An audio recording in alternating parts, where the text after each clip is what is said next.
수학 상일 단원 다항식의 연산 수업하도록 하겠습니다.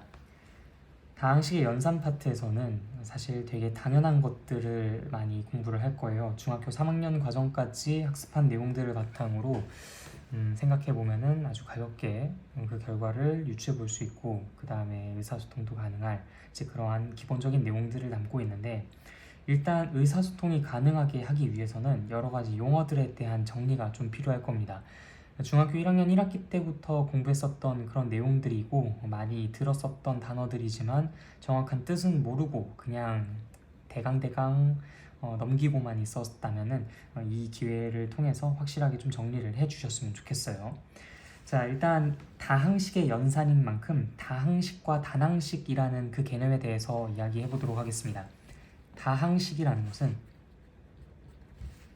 항이 여러 개 있는 식이다 이렇게 알고 있는 경우가 많아요. 물론 어느 정도는 맞는 이야기이긴 하지만 다항식이라는 것은 하나 혹은 두 개 이상의 항의 합으로 이루어진 식을 뜻합니다. 여기서 주목하셔야 될 것은 하나의 항으로만 이루어져 있어도 그것을 다항식이라고 부를 수 있다라는 거. 그래서 예를 들어 2x 플러스 3y 플러스 1이라는 것도 3개의 항으로 구성되어 있는 다항식이라고 할 수 있겠지만 2x라고만 쓴다 하더라도 하나의 항으로만 구성되어 있는 다항식이라고 이야기를 할 수 있는 겁니다. 그럼 단항식이라는 것은 무엇이냐? 단항식이라는 것은 하나의 항으로만 이루어져 있는 식을 단항식이라고 합니다. 하나의 항으로만 이루어진 식을 단항식이라고 이야기를 하고요. 그러다 보니까 아까 이 위에 적은 두 개의 식 중에서 이 아래에 있었던 EX, 즉 하나의 항으로만 이루어져 있는 이 식을 단항식이라고 부를 수 있는 것이죠. 자, 그렇다면 항이라는 개념은 무엇이냐? 항이라는 것은 수나 문자의 곱으로만 이루어져 있는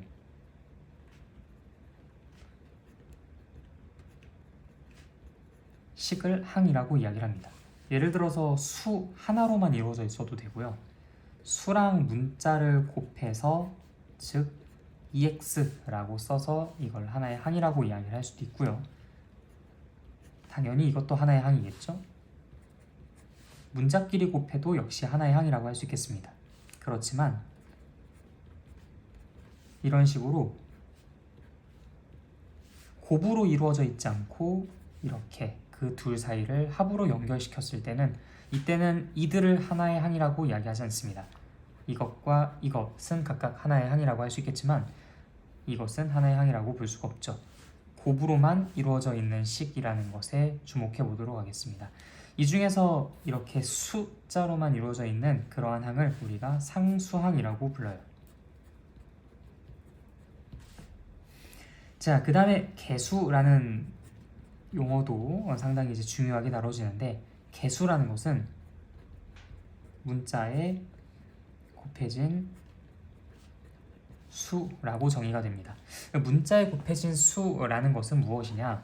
예를 들어서 2x라고 한다면 이 x라는 것 앞에 2라는 숫자가 곱해져 있죠. 따라서 이 x의 개수는 2다라고 이야기를 합니다. 그럼 3y는 어떨까요? y라는 것에 3이라는 숫자가 곱해져 있으니 이 y의 개수는 3이라고 이야기를 합니다. 자, 그러면 x 이렇게 혼자만 있는 경우에는 어떨까요? 이거는 1 곱하기 x로 표현을 할 수 있었기 때문에 1이라는 것을 이 문자의 개수라고 이야기를 할 수 있습니다. 그런데 이것을 단순히 문자에 곱해진 수라고만 기억을 하고 그냥 그것을 읽기만 하는 것에서 벗어나서 2x라는 것에 2라는 것의 의미가 무엇인지 한 번쯤 곱씹어 봤으면 좋겠어요. 2x라는 것은 2 곱하기 x라는 표현으로서 x가 두 개만큼 더해져 있다는 것을 뜻하죠. 따라서 이것은 x 더하기 x, 즉 x가 두 번 더해져 있다, x가 두 개 존재한다, 이런 식으로 해석해 보시면 훨씬 더 이것을 연산해 나가는 데 있어서 더 유용하게 사용해 나가실 수 있을 거라고 봅니다. 3y라는 것도 역시 마찬가지로 3 곱하기 y라고 쓸 수 있고요. 이것은 y 더하기 y 더하기 y라고 표현이 가능하죠. 그래서 우리가 2x, 3y 이들의 개수는 2고 3이다 라고만 이야기하고 멈추는 것이 아니라 이 2라는 것은 그 문자가 몇 개만큼 존재하는지, 그 문자가 몇 개만큼 더해져 있는지 이런 식으로 바라보시면 훨씬 더 의미를 다채롭게 이해하고 그 다음에 나중에 연산을 할 때라든지 그런 상황에서 활용을 해보실 수 있다라고 말씀을 드릴 수 있을 것 같아요. 자, 이 개수랑 이제 또 헷갈릴 수 있는 그 용어가 차수라는 것이 있습니다. 이 차수라는 것에는 좀 몇 가지 오해가 있는데요. 이거를 지수라고 생각하는 경우들이 제법 있는 것 같아요. 예를 들어서 x제곱이라는 것은 뭐 2차다. 그다음 지수는 2다. 이렇게 이제 서로 같다 보니까 아무래도 이 두 개가 서로 같은 개념인가 이렇게 생각하는 경우들도 덜어 있더라고요. 차수를 그래서 이 문자 이 오른쪽 위에 붙어 있는 이 숫자라고 생각하는 경우들이 많은데 잘못됐습니다. 차수라는 것은요. 항에서 문자가 곱해진 개수라고 정의가 되어 있어요. 그러면 이 x제곱이라는 것에서 우리는 문자가 몇 개 곱해져 있다라고 얘기를 할 수 있을까요? 2개가 곱해져 있다라고 얘기를 할 수 있죠. 그래서 차수는 2라고 이야기를 할 수 있습니다. 2차라고 이야기를 하기도 하고 2차 항이라고 이야기를 하기도 하죠. 그럼 지수랑 차수랑 똑같은 거 아닌가? 글쎄요. 자, x 세제곱은 어떤지 볼까요? 문자가 몇 개 곱해져 있죠? x를 3번 곱했다라는 뜻이기 때문에 여기에선 문자가 3개가 곱해져 있다라고 이야기하는 게 합리적일 거라고 봅니다. 자, 그러면 당연히 이 x의 지수도 3이니까 차수랑 지수랑 같다고 하는 데 있어서 전혀 문제가 안 될 것 같아 보이시죠? 그치만 x제곱 y라는 것을 보도록 하겠습니다. x제곱 y라는 것에는요, x가 2개, y가 1개, 총 문자가 몇 개가 곱해져 있죠? 총 3개가 곱해져 있습니다. 그럼 문자가 3개가 곱해져 있으면 차수는 당연히 몇 차가 되겠어요? 3차가 되겠죠. 이때 이 지수를 가지고 이야기를 한다면은 2차라고 이야기를 하는 것도 이상하고 1차라고 이야기를 하는 것도 이상할 것 같습니다. 그렇죠? 3차라고 이야기를 해야 되는데 지수라고만 우리가 이제 차수를 보게 된다면 이런 상황에서 문제가 발생하죠. 따라서 우리가 지수를 이야기를 할 때, 차수를 이야기를 할 때는 지수랑 같은 개념이라고 본다 안 본다? 절대로 그렇게 보지 않는다. 차수랑 지수랑 같다고 보는 순간 얘네들은 별로 문제가 안 생기겠지만 이 상황에서는 치명적인 문제가 발생합니다. 그렇다면은 선생님들이 당연히 이런 것들에 주목을 하지 않을까요? 여러분들이 이 둘을 헷갈려 한다는 건 이 세상 누구나 다 알고 있습니다. 여러분들을 가르친 사람이라면요. 그럼 당연히 이런 뻔한 것들을 물어보기보단 이런 식으로 흔히 헷갈릴 만한 것들에 대해서 물어보겠죠. 따라서 이런 부분들은 유난히 조심해 주셔야 할 부분이라고 얘기를 해볼 수 있겠습니다. 그러면은 x, y, z라고 되어 있는 항은 몇 차례 갖고 있을까요? x, y, z 3개 문자가 곱해져 있으니까 이것 역시도 3차라고 이야기를 할 수 있습니다. x제곱 yz 이것도 역시 마찬가지로 x 2개, y 하나, z 하나 곱해져 있으니 4차라고 할 수 있겠죠. 자, 그래서 일단 기본적인 단어들까지 쭉 정리를 해봤습니다. 자, 그 다음에 다항식의 차수라는 것에서 좀 학생들이 많이 헷갈려하는 부분들이 있어서 그 부분도 한번 짚고 넘어가려고 하는데요. 다항식의 차수. 이 다항식의 차수는 아까 우리가 이야기했었던 그 항의 차수의 연장선상에 있습니다. 사실 다항식이라는 것은 물론 하나의 항으로만 구성되어 있어도 다항식이라고 할 수 있겠지만 여러 개의 항으로 구성되어 있는 것이 보다 더 일반적이죠. 예컨대 x세제곱 플러스 2x제곱 플러스 3x 플러스 1이라고 되어 있는 항이 그 다항식이 있다고 하겠습니다. 자, 그럼 이 다항식은 총 4개의 항으로 구성되어 있어요. x세제곱, 2x제곱, 3x, 1 총 4개의 항으로 구성되어 있죠. 그런데 이 항들의 차수를 각각 조사해 보면은 3차, 2차, 1차, 굳이 따지자면 0차라고 이야기를 할 수 있겠습니다. 근데 이들을 가지고 어떻게 우리가 차수를 논하는 것이 합리적일 수 있을까에 대해서 고민을 했단 말이죠. 근데 당연하게도 이 식의 가장 대표라고 할 수 있을 만한 이 3차 항, 그 아이의 차수를 이 다항식의 차수라고 이야기하는 게 합리적이지 않겠나라는 이야기가 이제 논의가 됐었던 겁니다. 따라서 이 다항식의 차수는 각각의 항들 중 차수가 가장 높은 항의 차수를 이 다항식의 차수라고 불러준다라고 사람들이 사회적으로 정의하고 약속을 하게 됐었던 거예요. 자, 그렇다면은 2x제곱 플러스 5x 플러스 1 요건 어떨까요? 2차, 1차이기 때문에 2차식이라고 이야기를 할 수 있는 겁니다. 물론 이 항의 차수는 2차, 이 항의 차수는 1차지만 그들로 이루어진 이 다항식은 2차식이다 라고 얘기를 해줄 수 있는 것이겠죠. 마찬가지로 이 위에 있는 것도 3차식이라고 불러주시면 되겠습니다. 자, 그런데 아까 전에 공부했었던 어떤 특정 항의 차수에 대해서 다시 한번 좀 이야기를 해볼게요. 예컨대 x제곱 yz라는 것이 있었죠. 그래서 학생들이 이게 이제 이것과 같이 헷갈리게 되는 겁니다.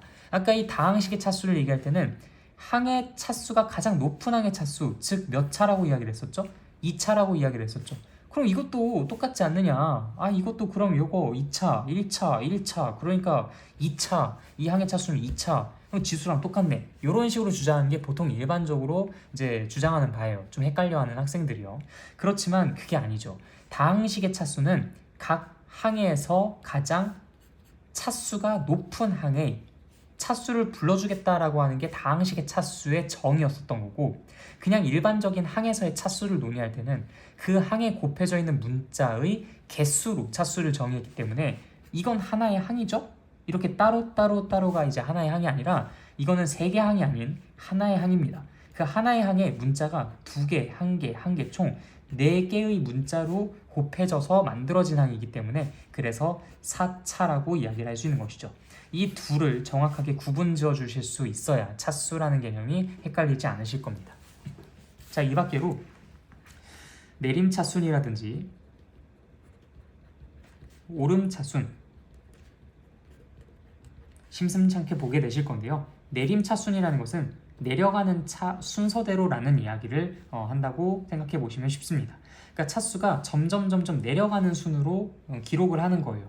우리는 일반적으로 글을 쓸 때, 식을 쓸 때 왼쪽에서 오른쪽으로 향해서 식을 쓰게 됩니다. 그래서 이 위에서 언급했었던 이러한 형태의 식이 기본적으로 내림차순으로 식이 전개가 되어 있는 형태인 거예요. 그러니까 여러분들 입장에서도 상당히 익숙한 형태의 식인 거죠. 그래서 내림차순은 우리가 일반적으로 지금까지 해오고 있었던 것이다.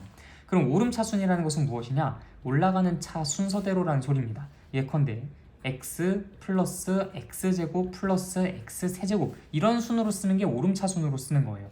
그런데 x세제곱, x제곱, x 이런 식으로 쓰는 건 내림차순으로 식을 쓰게 되는 것이죠. 따라서 차수가 점점 올라가는 방향으로 식을 쓰고 있느냐, 차수가 점점 내려가는 방향으로 식을 쓰고 있느냐에 따라서 오름차순, 내림차순으로 이야기를 해보실 수 있을 겁니다. 근데 당연히 보통 내림차순을 많이 선호하는 편이죠. 이게 우리가 일반적으로 지금껏 식을 작성해 왔었던 그런 순서였었으니까요.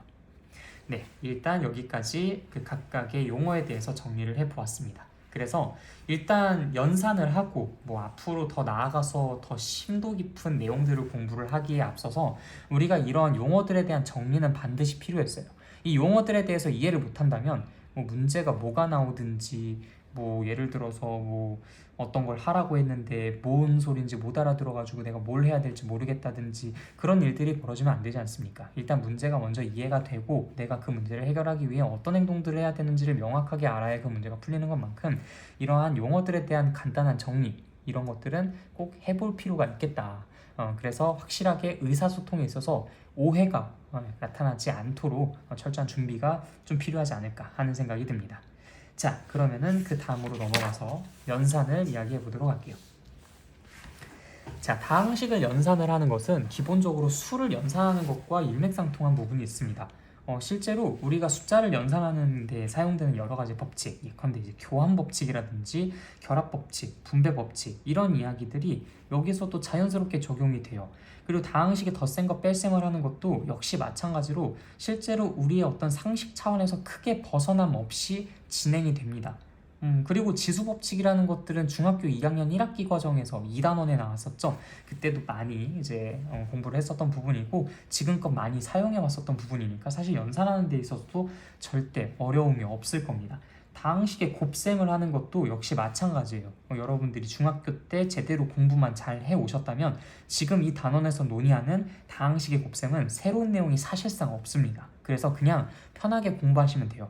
물론 저 뒤에 다항식의 나눗셈이라는 것을 공부를 하게 될 텐데 그때 가서 더 뭐 자세하게 이야기를 해드리겠지만 그때 그것도 수의 나눗셈이랑 상당히 흡사한 그런 알고리즘을 바탕으로 연산을 해나가면 됩니다. 그래서 일단 이 다항식의 연산 파트는 적절한 어떤 그 공부를 해왔었다면 실제로 전혀 어려움이 없을 부분이고, 그리고 책을 보고 교과서를 보고 자기가 스스로 공부를 해보고 여러 가지 기본적인 문제들을 풀어봐도 절대 어렵다고 하는 학생들이 없을 정도로 누구나 다 쉽게 접근할 수 있는 부분이에요. 그래서 자신감을 갖고 책을 읽어보면서 스스로 정리하고 많은 경험들을 통해서 학습하시는 걸 권장드립니다. 이거는 뭐 수업을 할 수 있는 그런 부분은 아니라고 봐요. 그러니까 내가 뭔가를 새로운 내용을 알려주어야만 뭐 수업의 의미가 있는데 이건 그냥 뻔한 연산들을 그냥 되풀이하는 것밖에 안 될 겁니다. 그래서 이런 부분들은 여러분들께서 직접 책을 보고서 공부를 하시는 것을 적극 권장드려요. 그럼 이제 이 연산들을 어떤 식으로 공부하는 것이 적합한지 이것에 대한 간단한 좀 힌트만 남기도록 하겠습니다. 자, 예를 들어서 2x 플러스 3x, 너무 쉬운 계산이죠. 누구나 다 답이 5x라는 것을 압니다. 그런데 과거 어릴 적 생각을 해보면 꽤나 많은 친구들이 2랑 3을 더해서 5, x랑 x랑 더해서 2x, 이걸 또 곱해가지고 10x 이런 식으로 쓰는 경우도 심심찮게 왔어요. 그럼 이제 이런 문제들은 도대체 어떻게 해서 발생하는 것이냐. 사실 이 식들의 연산 의미를 잘 이해하지 못하고 있기 때문에 그렇습니다. 2x가 무슨 의미인지 3x가 무슨 의미인지 그들을 더한다는 건 어떻게 하겠다는 것인지 이것에 대한 정확한 어떤 정리가 되어 있지 않은 상태로 그냥 법칙으로만 공부를 하는 거죠. 단순히 2랑 3이랑 더한 다음에 그 뒤에 x를 붙여라 이런 식으로만 공부를 하니까 그런 헷갈림이 발생하는 겁니다. 근데 여러분도 그렇게 크게 다르지 않을 거라고 봐요. 실제로 EX라는 것의 의미가 무엇이냐라고 물어보면 대부분의 친구들이 제대로 대답을 잘 못합니다. 그냥 2 곱하기 X 아닌가요? 이런 식으로만 얘기를 해요.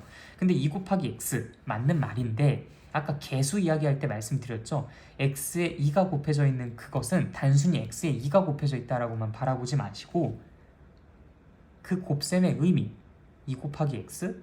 X가 2번 더해져 있다? X가 2개가 존재한다. EX라는 것이 X, X 이렇게 2개의 X가 두둥실 떠다니는 그런 모양으로 좀 보였으면 좋겠습니다.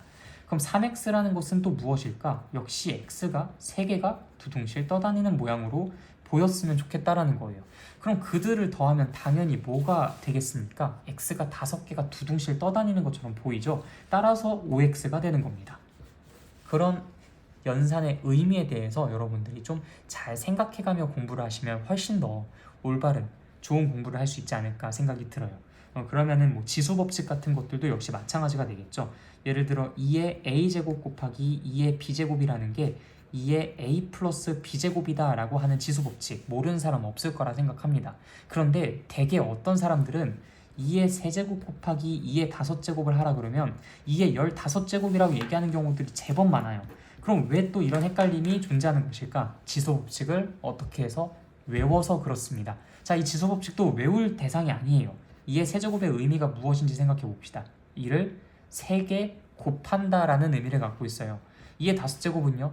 2를 5개 곱한다라는 의미를 갖고 있죠. 그러면 우리는 2의 세제곱은 2 곱하기 2 곱하기 2라고 2의 5제곱은 2 곱하기 2 곱하기 2 곱하기 2 곱하기 2라고 쓸 수 있겠습니다. 그럼 여기서 곱하라고 했으니 우리도 여기서 똑같이 곱해보도록 할게요. 그렇다면 2가 모두 몇 개가 곱해진 것처럼 보입니까? 8개가 곱해진 것처럼 보이죠? 따라서 답이 2의 8제곱이 되는 거예요. 근데 이 8이라는 숫자는 도대체 어디서 태어나게 됐었던 것이냐? 얘 개수가 3개였고 얘 개수가 5개였기 때문에 그 개수 2개가 더해진 총 8개가 되어서 이 답이 나왔었던 겁니다. 그러니까 3과 5를 단순히 더해서 이 지수가 된다라고 외울 대상이 아니라는 거죠. 사실 너무 당연했었다라는 겁니다. 의미를 생각해보면 너무 당연했었던 그러한 연산들을 우리가 하나하나 다 외워가지고 연산을 하기에는 머리가 많이 아프겠죠. 그래서 외우지 않아도 될 것은 외우지 않고 공부하는 게 이 고등수학의 핵심입니다. 여러분들은 공부할 게 참 많을 거예요. 그러니까 절대로 이런 것들에 에너지를 낭비하지 않도록 반드시 유의해 주시면 좋겠습니다. 자, 그럼 마찬가지로 2의 세제곱에 5제곱은 뭐가 되겠습니까? 2의 세제곱, 즉 2 곱하기 2 곱하기 2 그들이 모두 5번 곱해진 거예요. 그럼 상상해 보세요. 이것이 하나, 둘, 셋, 넷, 5세트만큼 곱해져 있는 모습을 상상하는 겁니다. 자, 그러면 모두 이가 몇 개가 곱해지는 것처럼 보이겠어요? 15개가 곱해지는 것처럼 보이겠죠. 따라서 이게 15제곱인 겁니다. 그럼 이 15라는 숫자는 갑자기 어디서 태어나게 됐었던 것이냐? 이가 3개씩 5번 곱해지니까 3 곱하기 5를 한 개수만큼 곱해지는 것처럼 느껴지는 거죠. 그래서 당연히 답은 2의 15제곱이라고 하는 겁니다. 그래서 이 다항식의 연산은 지금처럼 각각의 식의 의미 그리고 그 연산의 의미를 바탕으로 답을 도출해내셨으면 좋겠고, 지수법칙 같은 것들도 역시 그것은 이 두 개를 더해서 이 결과가 나온다라고 받아들이지 마시고 왜 그 결과가 적합하지 않으며 왜 그 결과가 적합한지에 대해서 생각을 해가며 공부를 해주셨으면 좋겠다. 그래서 연산은 기계처럼 공부하시면 안 됩니다. 기계처럼 풀어내야 되는 것은 맞지만 기계처럼 공부하면 안 되는 거예요. 공부를 하실 때는 처음에 이해를 바탕으로 하고 그것이 외워지도록 만드는 겁니다. 그것을 외우려고 외우는 것이 아닌 외워지도록 만든다. 이 의미가 여러분들에게 잘 전달되었으면 좋겠어요. 그래서 다항식의 연산은 여기까지 정리를 하도록 하겠습니다. 자, 그렇다면 이번엔 다음 주제로 넘어가서 곱셈 공식에 대해서 이야기를 좀 해볼 건데요. 사실 이 1단원의 메인 컨텐츠라고 할 수 있습니다. 곱셈 공식. 뭐 여러 가지 곱셈 공식을 미리 사전에 배우기도 했어요. 예를 들어서 a 더하기 b라는 것을 제곱한 것은 a제곱 더하기 b제곱 더하기 2ab, 뭐 순서를 좀 바꿔서 쓰는 경우도 있죠. a제곱 플러스 뭐 2ab 플러스 b제곱, 뭐 둘 다 좋습니다. 근데 저는 사실 이거를 조금 더 선호하긴 해요. 그 다음에 이제 a 빼기 b의 제곱, 뭐 이것도 마찬가지고 a 더하기 b, a 빼기 b 역시 이것도 마찬가지입니다. 그들을 계산하면 a제곱 마이너스 2ab 플러스 b제곱이라고 쓸 수 있고, 이것은 국민공식이죠. 합차공식이라고 불렀었던 a제곱 빼기 b제곱이라고 쓸 수 있겠습니다.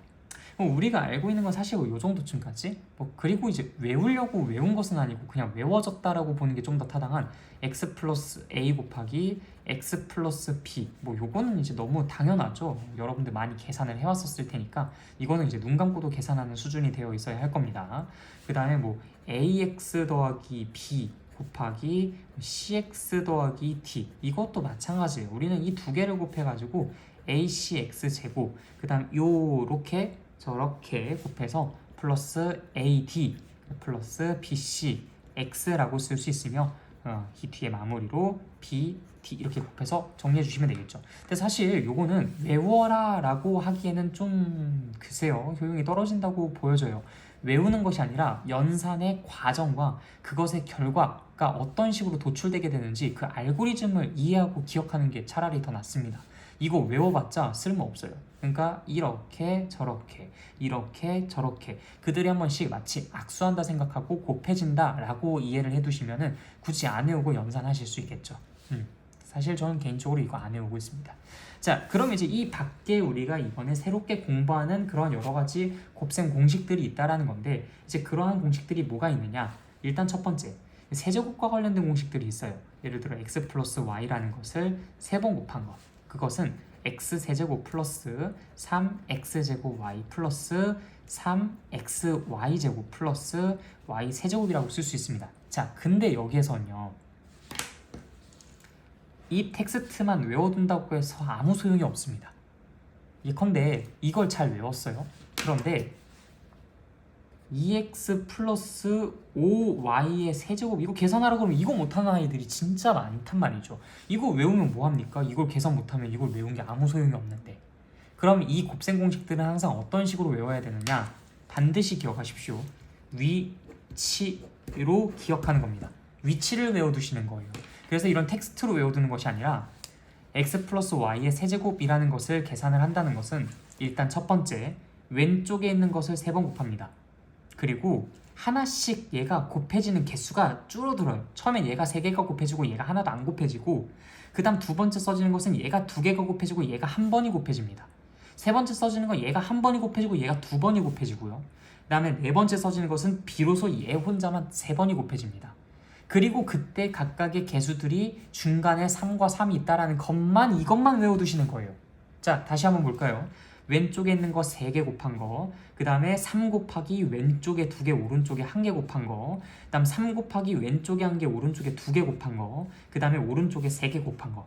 자, 그렇게 하셔야 이것을 안전하게 계산하실 수 있어요. 자, 왼쪽에 있는 거 3번 곱해볼까요? 그러면 8x 세제곱. 그 다음에 더하기 3 곱하기 의식하시는 겁니다. 3 곱하기 왼쪽에 있는 거 2개, 오른쪽에 있는 거 1개 곱하는 거예요. 자, 그러면 헷갈리면 그냥 쓰세요. 3 곱하기 이거 2개 곱한 거는 뭐 4x제곱이라는 거 알잖아요. 근데 일단 숫자만 씁시다. 4. 그 다음에 이제 요거 하나 곱하겠죠? 5. 그래서 그들을 곱한 게 개수가 되는 거예요. 그리고 이제 x 2개, 그다음 y 하나 이렇게 곱해주면 되죠. 자, 그 다음에 그 뒤에는 건 뭐가 되겠습니까? 역시 3 곱하기 들어가는 거예요. 그 다음에 얘 하나 곱해주고 얘 2개 곱해주는 거죠. 숫자부터 먼저 쓸까요? 2 하나 들어갈 것이고 5의 제곱 들어갈 겁니다. 뭐 25라고 쓸까요? 자, 그 다음에 얘 하나 얘 2개 들어갔으니까 x, y 제곱이라고 쓰면 되겠습니다. 자, 그럼 마지막에는요, 이 오른쪽에 있는 거 3개 써지면서 콜라보 이게 완성이 되게 되는 거죠. 그래서 125y 세제곱이라고 써서 마무리 지어주시면 됩니다. 그러니까 이 2x 더하기 5y를 세제곱하는 것도 계산하지 못하면 우리가 이 공식을 외울 필요가 없는 거예요. 무슨 말인지 아시겠죠? 이거를 외우는 데 목적을 두는 것이 아니라 이런 문제들을 풀 때 얘를 활용하고자 하는 방식으로 외워두시는 걸 목적 두셔야 됩니다.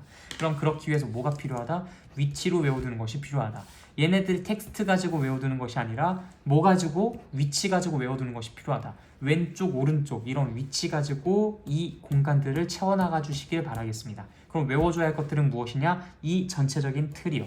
그리고 그 세부적으로 들어가는 개수들, 이런 것들에 많이 에너지를 할애해 주신다면 훨씬 더 외우는 게 편리해질 거고 활용하는 것이 쉬워지실 겁니다. 그래서 곱셈 공식을 외우는 것도 요령이 필요한 법이에요. 그냥 남들 다 이거 외운다고 나도 달달달달 그냥 외우기만 하면 되는 게 아닙니다. 활용할 수 있게끔 준비하며 외워두신다. 이것이 꼭 지켜질 수 있도록 곱셈 공식을 외울 때 잘 적용시켜 보시면 좋겠습니다. 자, 그럼 다른 거 여러 가지 것들도 있는데 이거는 여러분들이 지금 같은 방식대로 책을 통해서 한번 잘 외워보시고요. 증명 같은 것들은 사실 전개하면 그게 나옵니다.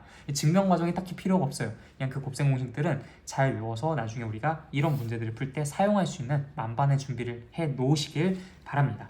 자, 그럼 이번엔 3개를 더한 걸 제곱한 것을 한번 보도록 할게요.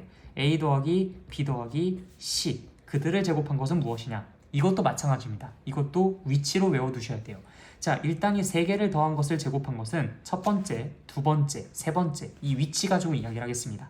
첫 번째 거 제곱하고 두 번째 거 제곱하고 세 번째 거 제곱해서 먼저 씁니다.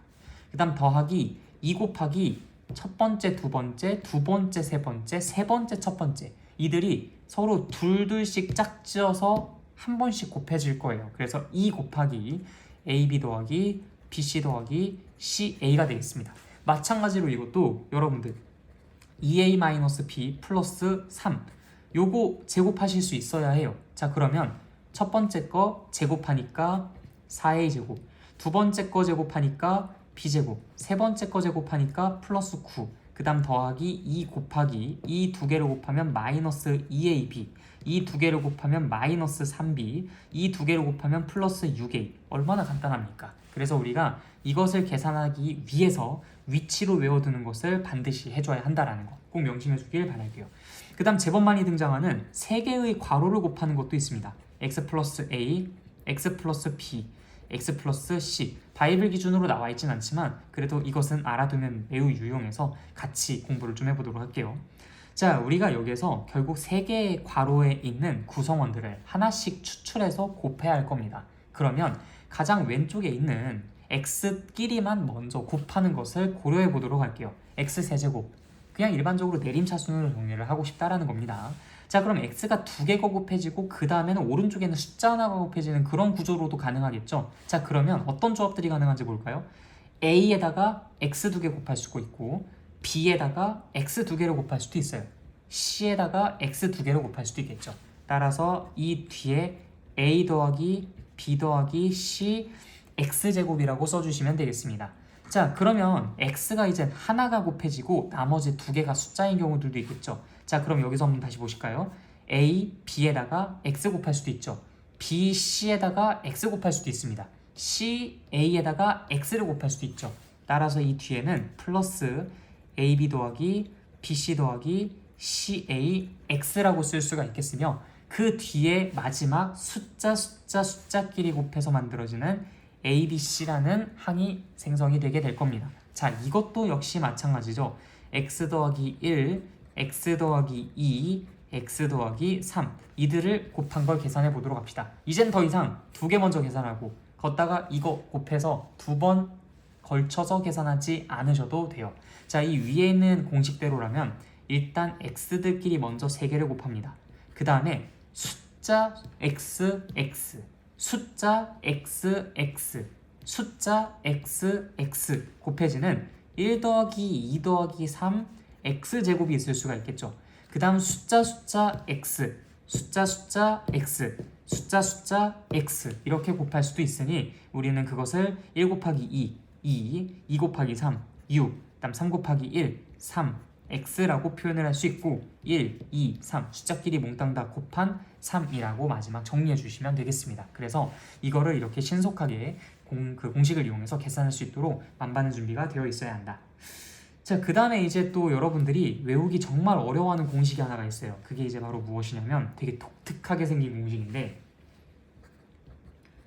그래서 제법 잘 외워지는 것도 또 있기도 합니다. a제곱 더하기 b제곱 더하기 c제곱 마이너스 ab 마이너스 bc 마이너스 ca 그것이 a 세제곱 b 세제곱 c 세제곱 마이너스 3 abc예요.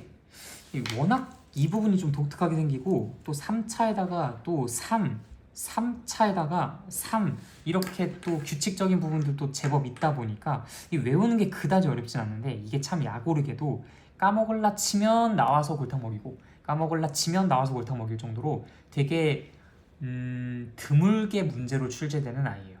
그런데 제법 그래도 영향력을 행사하긴 하니까 반드시 외워두긴 하셔야 합니다.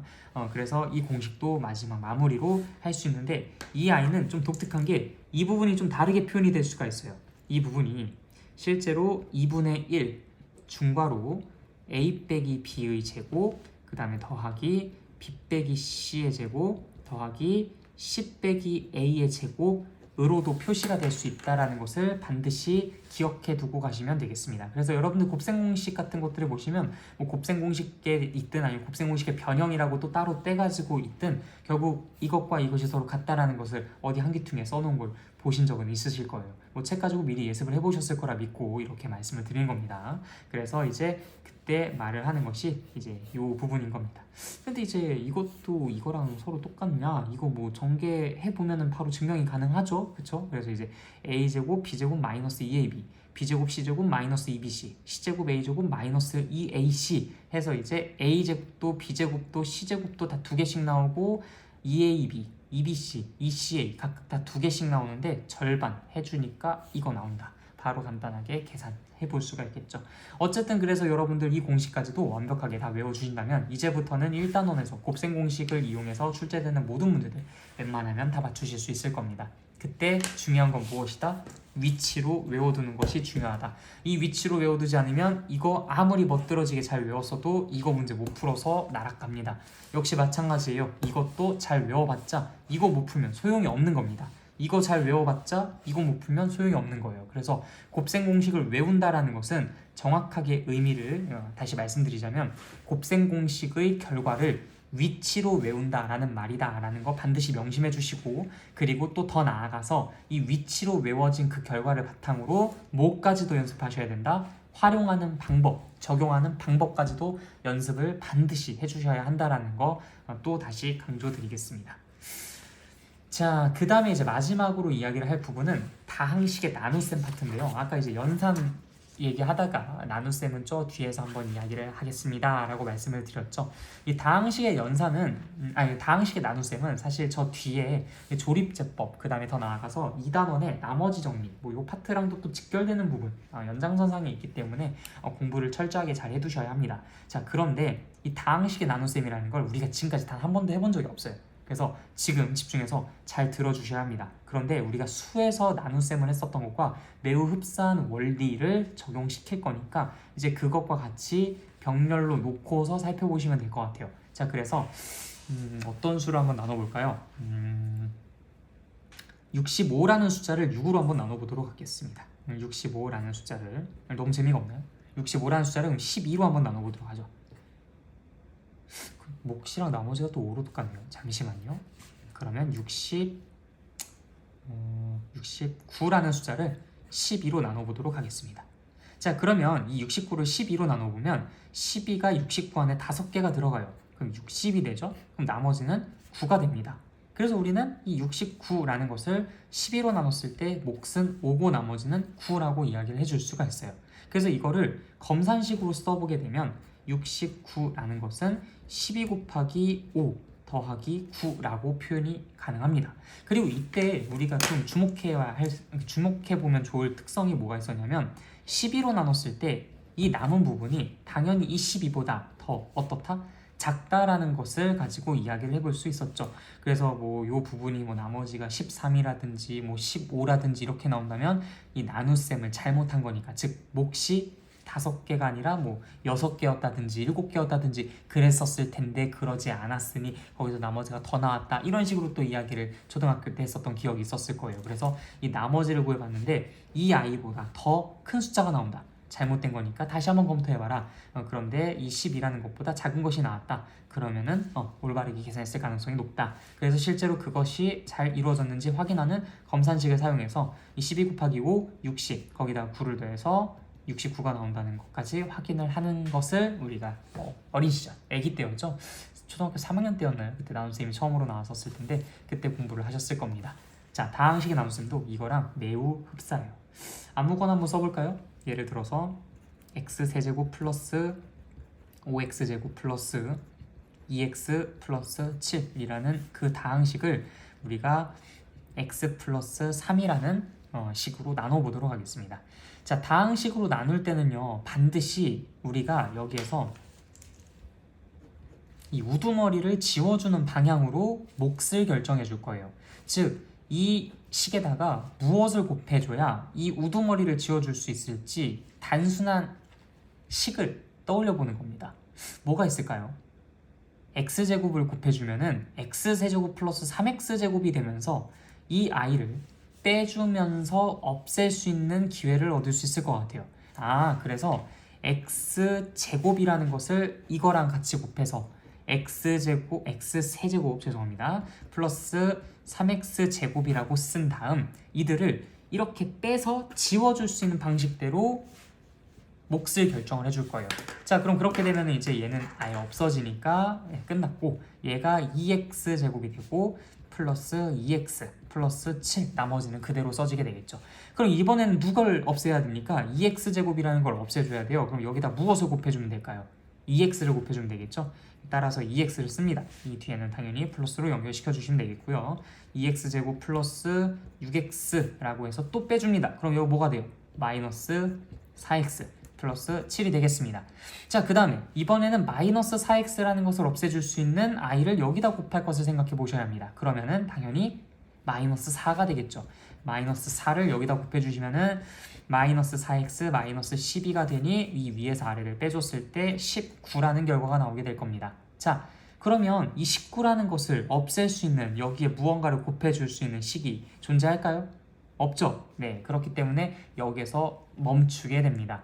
자, 그래서 우리는 x세제곱 플러스 5x제곱 플러스 2x 플러스 7이라는 것은 x 플러스 3이라는 것으로 나눴을 때 몫이 x제곱 플러스 2x 마이너스 4가 되고, 이때 나머지는 19가 된다는 것을 확인할 수가 있었어요. 역시 이때도 마찬가지로 수에서 이야기했었던 것처럼 12로 나눴는데 나머지가 12보다 더 클 수가 있겠느냐라고 했었던 것처럼 이것도 x 플러스 3으로 나눴는데 이 19라고 나온 이 나머지가 얘보다 어떨 수가 있겠느냐라는 이야기를 비슷하게도 할 수 있을 것 같아요. 한번 잠깐 과거로 거슬러 올라가 볼까요? 아까 여기에서 마이너스 4x를 없애주기 위한 i로 마이너스 4를 떠올려서 얘를 지웠습니다. 그리고 더 이상 없앨 수 있는 게 없어서 못 없애고 얘가 나머지로 나왔죠. 자, 만약에 여기에 2차식이 써져 있었다면 그 2창을 없애줄 수 있는 애를 분명히 떠올렸을 테니까 나머지는 2차식 될 수 없었을 겁니다. 얘가 1차식이 될 수는 있었을까요? 그것도 불가능하죠. 여기가 만약에 1차식이었다면 이 위에서 얘기가 나왔었던 것처럼 그 1창을 없애줄 수 있는 i를 곱해서 몫을 써주면서 계산을 더 진행할 것이 분명하기 때문에 역시 이 i는 1차식이 될 수 없을 겁니다. 그 1차식보다 차수가 더 어때야 되겠어요? 더 작았어야 했겠죠. 그래서 이 식보다 여기에 써져 있는 나머지를 비교해 봤을 때 이 둘 사이의 관계는 반드시 나누는 식이 차수가 나머지보다 더 큽니다. 즉 나머지가 그 식보다 차수가 더 작은 것이죠. 그래서 이 둘 사이에는 그런 관계가 있다. 다만 이 목과 얘 혹은 목과 나머지 그들 사이에선 아무런 관련이 없습니다. 이건 절대로 오해하지 마세요. 여기에서 이 몫은요 12보다 클 수도 있고요 9보다 클 수도 있어요. 물론 지금처럼 작을 수도 있죠. 이 몫은 얘네들이랑 어떤 연관성도 없지만 얘네 둘 사이에서는 이 나머지가 얘보다 클 수 없다. 즉 언제나 작아야 된다 라고 이야기를 해줄 수 있었던 것처럼 여기도 마찬가지입니다. 얘는 아무런 관련이 없어요. 얘네 둘 사이의 관계만 집중해 주시면 됩니다. 얘가 얘보다 뭐가 작을 수밖에 없다? 차수가 작을 수밖에 없다. 반드시 명심해 주시기 바랍니다. 아시겠죠? 자, 그래서 다항식의 나눗셈은 그렇게 정리를 해볼 수가 있어요. 자, 그런데 우리가 이 다항식의 나눗셈을 하는 그 방법을 좀 이렇게 연구를 해보다 보니까 이게 또 재미난 어떤 그 방식이 하나가 또 생겨나게 된 거예요. 그것이 바로 뭐냐면 조립제법인데, 이 조립제법은요 반드시 여러분들 유의하셔야 할 것이 애초에 세팅 자체가 어떻게 세팅이 되어 있냐면은 첫 번째 1차식으로 나누는 경우에만 사용할 수 있습니다. 물론 2차식 혹은 3차식으로 나눌 때도 사용할 수 있어요. 요령껏 사용한다면 그걸 이용해서 2차식으로 나누었을 때 목과 나머지, 3차식으로 나누었을 때 목과 나머지를 쓸 수 있지만 워낙 특수한 환경에서만 사용할 수 있고, 그리고 그것이 그다지 논의대 사항이 될 정도로 막 엄청나게 기발하거나 그러지는 않을 테니 그것이 이제 본격적으로 언급이 되진 않는데, 나중에 혹시 그러한 생각들도 해봄직한 상황이 발생하게 된다면 문제를 풀어드릴 때 정규 수업 때라든지 아니면 특강 수업 때 직접 설명을 해드리도록 하겠습니다. 어쨌든 이 기본적으로 조립제법은 1차식으로 나누는 경우에만 사용이 되고요. 자, 그리고 이게 매우 중요해요. 1차식으로 나누는 경우뿐만 아니라 그 1차식의 개수가 1인 경우에만, 즉 다시 말해서 그 1차식의 최고창의 개수, 즉 한마디로 1차 항의 개수가 1인 경우에만 사용할 수 있습니다. 그럼 완전 이거는 뭐 필요가 없는 것이지 않을까요? 왜 이렇게 제약 조건이 많아요? 1차식으로 나누는 경우에만 쓸 수 있고, 또 1차식의 1창의 개수가 1인 경우에만 쓸 수 있고. 근데 어쩌겠습니까? 애초에 세팅 자체가 그렇게 된 건데, 뭐 요즘이야 AI 시대라고는 이야기를 하지만 이거는 전적으로 아날로그 시대였어요. 그러니까 이런 기본적인 약속들은 하고 들어가야만 했었던 겁니다. 그래서 1차식으로 나누는 경우에만 사용할 수 있고, 1차식의 최고차항, 즉 1창의 개수가 1인 경우, 즉 예컨대 x 플러스 2, x 마이너스 3, x 플러스 1, x 마이너스 5, 뭐 이런 것들로 나눌 때만 사용할 수 있었다라는 얘기인 겁니다. 자, 그럼 조립제법이 무엇이냐, 어떻게 사용하는 것이냐, 사용하는 방법에 대해서 지금 소개해 드리도록 할게요. 자, 그런데 아까 전에 우리가 이야기했었던 이 나눗셈을 한번 이용을 해보도록 하겠습니다. x세제곱 플러스 5x제곱 플러스 2x 플러스 7이라는 것을 x 플러스 3으로 나눴을 때 그때 목과 나머지가 진짜 이걸로 나오는지 확인해 보면은 더 재밌을 수 있잖아요. 그렇죠? 자, 그래서 x세제곱 더하기 5x제곱 플러스, 제 기억력이 안 좋아서 한번 다시 보겠습니다. 2x 플러스 7. 네, 그것을 뭐로 나누는? x 플러스 3으로 나누는 그 상황에 대해서 이야기를 해보겠다. 그때 목과 나머지가 얼마가 나오느냐? 자, 조립제법을 이용하기 위해선 반드시 여러분들 개수를 잘 추출해 주실 수 있어야 합니다. 자, 일단 최고창의, 즉 3창의 개수 무엇이죠? 1이죠. 그 다음은요 5고요. 그 다음은 2, 그 다음은 7. 그대로 순차적으로 써주고 니은자로 이렇게 하나의 틀을 완성을 해줍니다.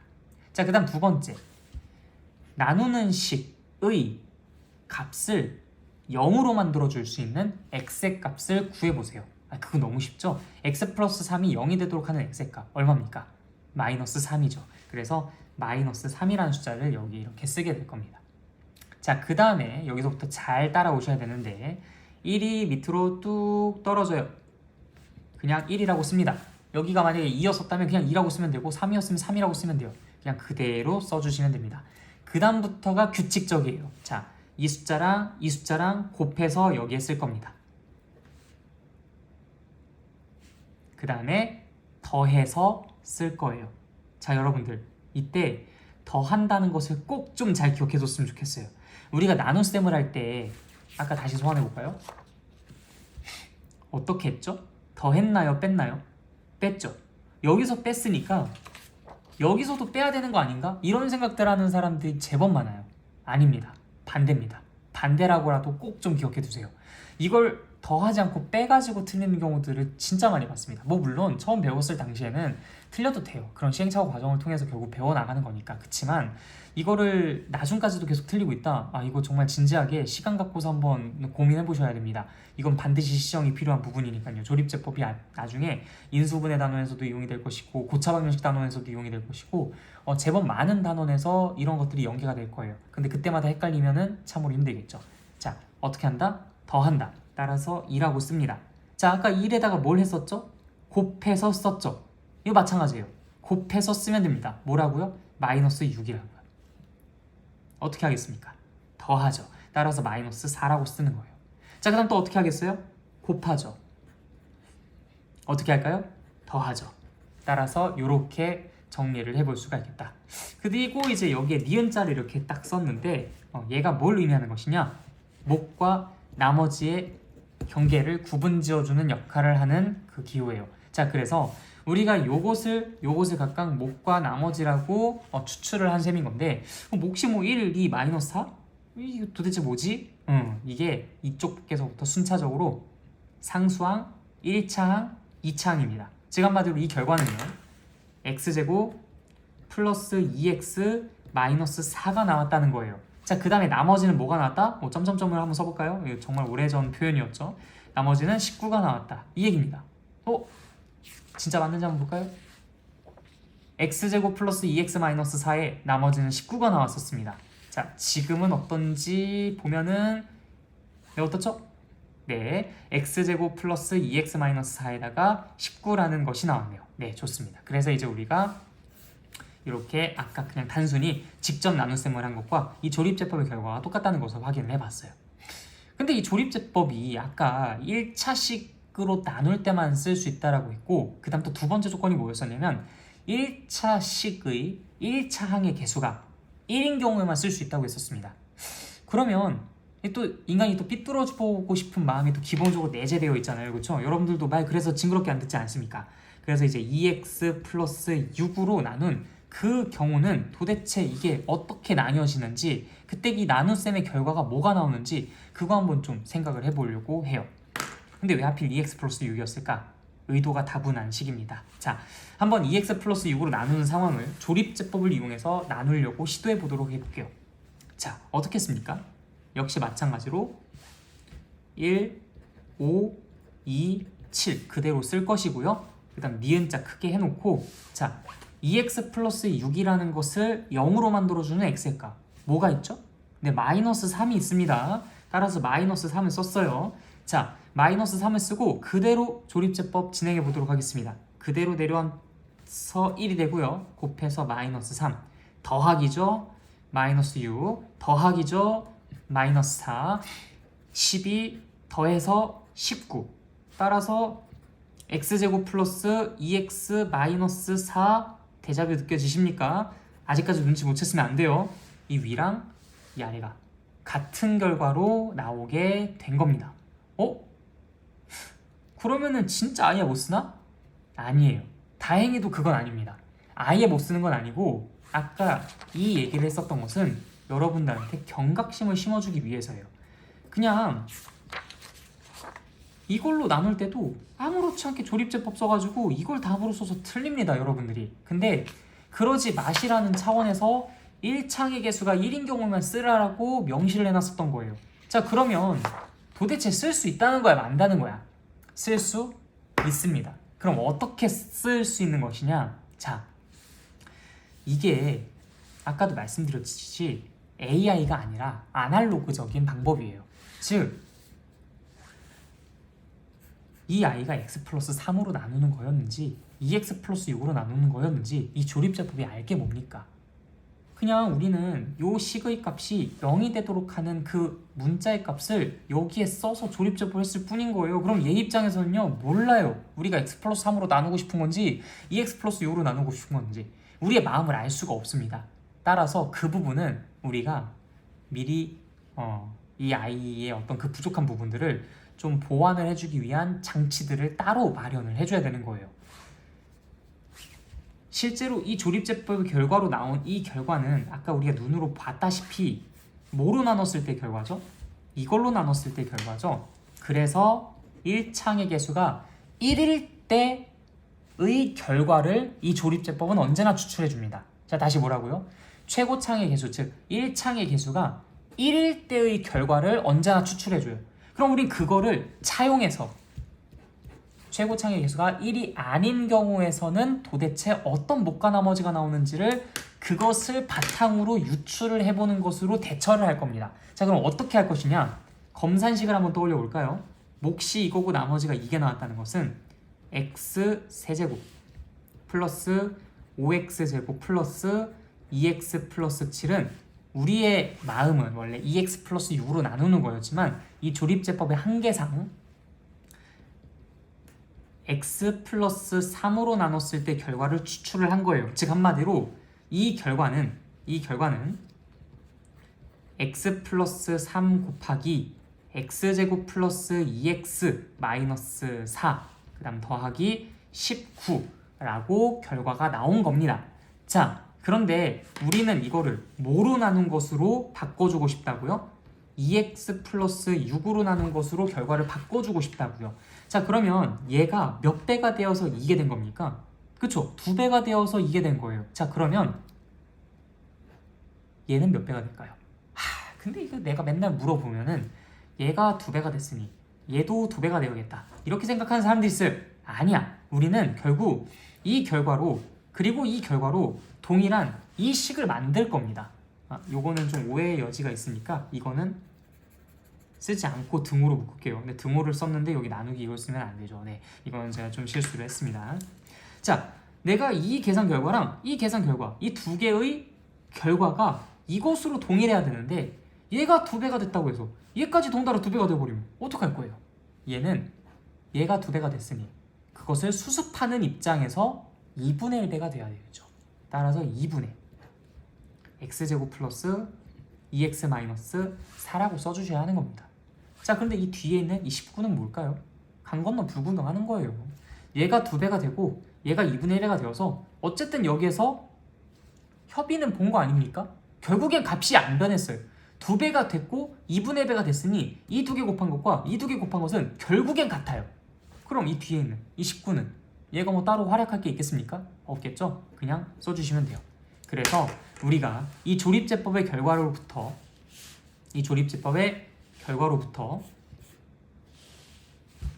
이 징검다리를 거쳐 진정한 목과 나머지를 구해내실 수만 있으면 된다.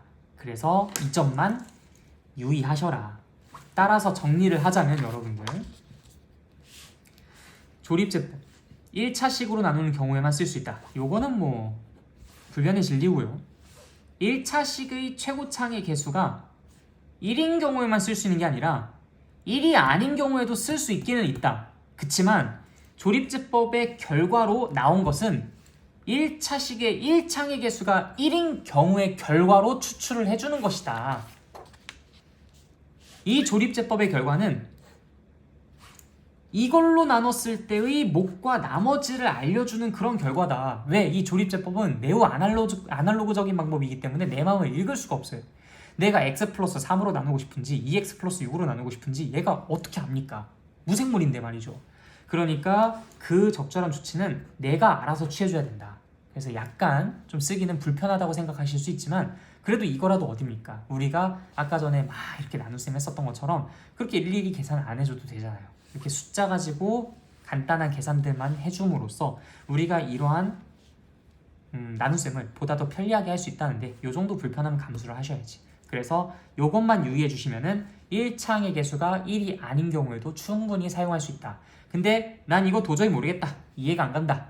못 해먹겠다. 그러면 안전하게 그냥 다항식의 나눗셈, 처음 공부했었던 대로 그렇게 나눗셈 하시는 것도 물론 좋은 방법이 될 수는 있어요. 그렇지만 그걸로만 살아가신다면 아마 1단원에 있는 이 나눗셈 혹은 2단원에 있는 나눗셈 문제 풀 때마다 매우 애를 먹으실 겁니다. 그럼 우리가 올라갈 수 있는 한계가 많이 제한이 되겠죠. 따라서 어떻게든 익숙해질 수 있도록 많은 연습과 많은 연구, 분석 여기서 진행이 됐으면 좋겠다. 그 말씀을 마지막으로 드리고 1단원의 모든 내용 설명 여기서 마치도록 하겠습니다. 수고하셨고요. 다음 2단원 공부할 때 또 뵙도록 하겠습니다.